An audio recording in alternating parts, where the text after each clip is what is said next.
Perkenalkan, nama saya Susmiati Beno. Saya kuliah di Institusi Agama Kristen Negeri Kupang, Prodi Pendidikan Kristen Anak Usia Dini semester 1. Di sini saya akan memaparkan hasil resum saya yang diberikan oleh dosen pengasuh profesi kependidikan. Selamat menonton. Pengertian pendidikan. Undang-Undang Nomor 20 Tahun 2003 tentang Sistem Pendidikan Nasional menyatakan bahwa pendidikan adalah usaha sadar dan terencana untuk mewujudkan suasana belajar dan proses pembelajaran agar peserta didik secara aktif mengembangkan potensi dirinya untuk memiliki kekuatan spiritual keagamaan, pengendalian diri, kepribadian, kecerdasan, akal mulia, serta keterampilan yang diperlukan dirinya masyarakat bangsa dan negara. Pendidikan tidak semata-mata berusaha untuk mencapai hasil belajar, tetapi memperoleh hasil atau proses yang terjadi pada diri anak. Dalam pendidikan, antara proses dan hasil harus seimbang. Anak harus dipandang sebagai organisasi yang sedang berkembang dan memiliki potensi. Tugas pendidikan adalah mengembangkan potensi yang dimiliki anak didik, bukan menjelaskan materi pembelajaran atau memaksa anak untuk dapat menghafal data dan fakta. Dengan demikian, ketika semua guru mata pelajaran apapun yang diberikan akan mengarah pada tujuan yang sama, yaitu pembentukan sikap, kecerdasan, dan keterampilan bagi setiap anak didik agar mereka berkembang sesuai potensi yang dimiliki. Dasar, fungsi, dan tujuan pendidikan. Dasar pelaksanaan yang melaksanakan pendidikan di sekolah atau lembaga-lembaga pendidikan lainnya.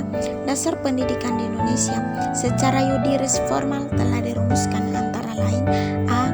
Undang-Undang Nomor 4 Tahun 1950 tentang Pendidikan dan Pengajaran, Nomor 2 Tahun 1945, Bab 2 Pasal 4. Pendidikan dan pengajaran berdasarkan atas asas-asas yang termaktub dalam Pancasila, Undang-Undang Dasar RI, dan Kebudayaan Bangsa Indonesia. B. Ketetapan MPRS Nomor 27 Angka Romawi garing MPRS garing 1966 Bab 2 Pasal 2 yang berbunyi: dasar pendidikan adalah falsafah negara Pancasila. C. Dalam GBHN tahun 1973, GBHN 1978, GBHN 1984, dan GBHN 1988 Bab 4 Bagian Pendidikan berbunyi pendidikan nasional berdasarkan Pancasila. D. TAP MPR Nomor 2 garing MPRR garing 1993 tentang GBHN dalam bab 4 bagian pendidikan yang berbunyi pendidikan nasional yang berakar pada kebudayaan bangsa Indonesia dan berdasarkan Pancasila dan Undang-Undang Dasar 1945. E. Undang-Undang RI Nomor 2 Tahun 1989 tentang Sistem Pendidikan Nasional berdasarkan Pancasila dan Undang-Undang Dasar 1945. F. Undang-Undang RI Nomor 20 Tahun 2003 tentang Sistem Pendidikan Nasional berdasarkan Pancasila dan Undang-Undang Dasar 1945. Fungsi dan tujuan dari pendidikan nasional dituangkan dalam UU Nomor 20 Tahun 2003 tentang Sisdiknis atau Sistem Pendidikan Nasional. Pasal 3, persoalan dasar dan tujuan pendidikan merupakan masalah yang sangat fundamental dalam pelaksanaan pendidikan karena dasar Pancasila pendidikan menentukan corak dan isi pendidikan. Istilah dan pengertian pendidikan anak usia dini atau PAUD. Istilah pendidikan anak usia dini atau PAUD merupakan pandangan dari Early Childhood Education. Istilah ini mengacu pada Undang-Undang Nomor 20 Tahun 2003 tentang Sistem Pendidikan Nasional. Undang-Undang Pendidikan sebelumnya atau Undang-Undang Nomor 2 Tahun 1989 menggunakan istilah prasekolah atau preschool untuk maksud sama. Perkembangan istilah tersebut mengacu pada referensi internasional yang sekarang banyak menggunakan istilah Early Childhood Education. Pendidikan anak usia dini adalah bentuk layanan pendidikan bagi anak dengan rentang usia 0 sampai 6 tahun, diberikan sebelum anak memasuki pendidikan sekolah dasar. Para ahli PAUD meyakinkan bahwa hambatan perkembangan anak mempengaruhi terhadap kehidupan anak di masa depan, seperti kurang mampu memecahkan masalah dan mudah menyerah dalam persaingan hidup. Dengan demikian diartikan pendidikan anak usia dini berorientasi kepada tugas perkembangan, sedangkan sekolah dasar lebih berorientasi kepada penguasaan akademi dengan target tertentu. Jenis dan bentuk layanan PAUD. Layanan pendidikan bagi anak usia dini diselenggarakan melalui 3 jalur, yaitu formal, non-formal, dan informal PAUD. Formal terbentuk taman kanak-kanak atau TK dan bentuk lain sederajat.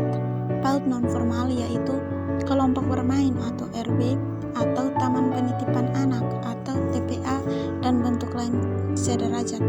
PAUD informal yaitu pendidikan keluarga lingkungan termasuk homeschooling. Homeschooling dalam pendidikan adalah sekelompok anak-anak yang diasuh oleh ibu mereka atau 5-6 orang secara bersama-sama di sebuah tempat atau taman bermain, rumah, sanggaran, atau lainnya. Kegiatan belajar di pendidikan TPA berfokus pada aktivitas sehari-hari, meliputi mandi, berpakaian, makan, tidur, pengasuhan, bermain, dan bergembira. Pendidikan di kelompok bermain berfokus pada keterampilan dasar, yaitu menolong diri, berkomunikasi, dan bersosialisasi. Pendidikan di TK berorientasi pada upaya mematangkan seluruh tugas perkembangan dan praakademis untuk mempersiapkan anak memasuki pintu sekolah dasar. Cara belajar di TK yaitu gambar, bacaan, kartu huruf, dan kartu angka untuk menumbuhkan minat dan kegemaran terhadap membaca, menulis, dan berhitung. Pendidikan anak usia dini adalah payung dari lembaga seperti TK atau RA, KB atau TPA, SPS, atau Satuan Paduan PAUD sejenis, pendidikan keluarga atau lingkungan, atau seluruh jenis pendidikan. PAUD adalah payung bagi seluruh bentuk dan jenis layanan bagi anak usia 0 sampai 6 tahun. Alasan pentingnya pendidikan pada masa usia dini. Ada 2 alasan yang sangat kuat mengapa sejak usia dini anak penting untuk dididik, diarahkan, dibimbing, dan difasilitasi. 1. Berkaitan dengan perkembangan otak. Berdasarkan penelitian tentang peranan otak, para ahli PAUD atau Morrison 1988-2008 berkeyakinan bahwa 1. Perkembangan intelektual yang paling cepat terjadi pada usia 5 tahun. 2. Anak tidak terlahir dengan kecerdasan yang sudah tepat, sementara lingkungan sangat berpengaruh terhadap perkembangan kecerdasan. 3. Lingkungan atau keluarga yang aktif merangsang perkembangan kecerdasan anak kemungkinan besar membuat anak lebih berkembang daripada anak yang berasal dari lingkungan atau keluarga tidak mendukung. 4. Pengalaman anak pada masa usia dini membantu anak untuk berkembang secara optimal. 5. Pengasuhan orang tua yang baik dengan kasih sayang berdampak positif terhadap keseluruhan perkembangan anak. 2. Berkaitan dengan persiapan anak masuk pintu sekolah dasar. Dewasa ini, syarat usia seorang anak masuk sekolah dasar ialah di atas usia 6 tahun, diprioritaskan 7 tahun. Pendidikan di sekolah dasar berfokus kepada materi penguasaan akademi, hafalan, dan sangat padat. Setiap anak dituntut bisa belajar mandiri, minat dan kegemaran membaca, misalnya, sangat membantu anak membaca sendiri di rumah karena menyenangi buku. Tujuan pendidikan anak usia dini. Tujuan pendidikan bagi anak usia dini untuk memastikan seluruh tugas perkembangan anak dapat tumbuh dan berkembang secara optimal, meliputi fisik motorik, kognitif atau intelektual, bahasa atau komunikasi, sosial, emosi, dan nilai agama, Moral. Tujuan taman kanak-kanak agar anak sendiri mungkin cepat bisa baca, tulis, dan berhitung, merangsang dan memfasilitasi agar anak memperoleh pengetahuan sebanyak mungkin adalah benar, menumbuhkan merangsang agar muncul minat terhadap buku, gemar membaca dan menulis dengan benar. Landasan hukum penyelenggaraan PAUD di Indonesia. Penyelenggaraan pendidikan anak usia dini di Indonesia berdasarkan hukum yaitu 1. Pembukaan Undang-Undang Dasar 1945 alinea keempat yaitu upaya mencerdaskan kehidupan bangsa. 2.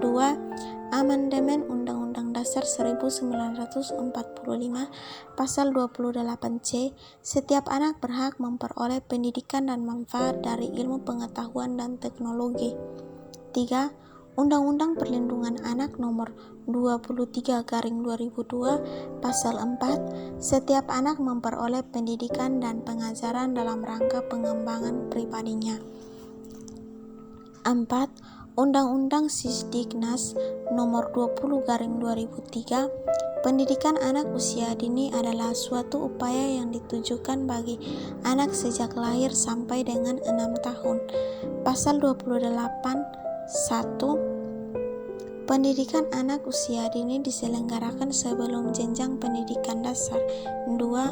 PAUD diselenggarakan melalui 3 jalur, yaitu formal, non-formal, informal. 3. PAUD formal terbentuk TK, RA, dan bentuk lain sederajat. 4. PAUD jalur non-formal terbentuk kelompok bermain, taman penitipan anak, dan bentuk lain sederajat. 5. PAUD jalur informal berbentuk pendidikan keluarga atau pendidikan yang diselenggarakan di lingkungan. 5. Peraturan Pemerintahan 19/2005 tentang Standar Nasional Pendidikan, terutama pergeseran terhadap tujuan dan arah pendidikan dari transfer knowledge kepada pengembangan potensi anak. 6. Peraturan Menteri Pendidikan Nasional tentang standar pendidikan anak usia dini. Developmentally Appropriate Practice atau DAP. DAP lahir dari kondisi pendidikan di Amerika Serikat tahun 1970-an dengan munculnya gerakan pembaruan terhadap kurikulum pendidikan bagi anak usia dini di bawah 8 tahun atau usia dini. Kurikulum lama dianggap telah gagal membentuk anak agar memiliki kemampuan berpikir kritis dan penyelesaian masalah bagi kehidupannya. Ciri kurikulum lama yaitu 1. Berorientasi menghafal materi. 2. Lebih banyak mengandalkan kemampuan kognitif dan sedikit melibatkan aspek sosial, emosi, dan spiritual. 3.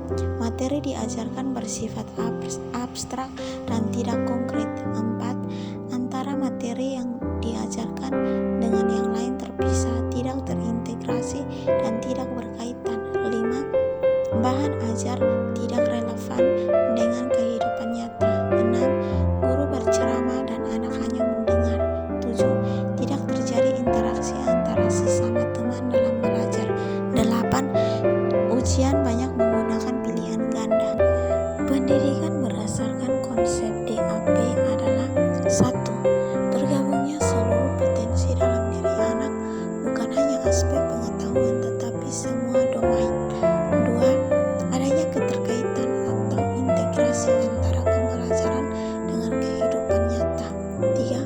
Pendekatan berpusat kepada siswa atau child-centered, bukan guru, teacher-centered, sehingga terjadi pola integrasi aktif pada diri anak dengan teman sebaya, dengan guru, dan sumber belajar.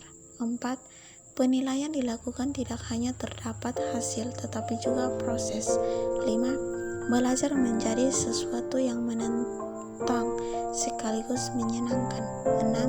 Memberikan pengalaman bermakna bagi anak. 7. Mampu menumbuhkan minat belajar.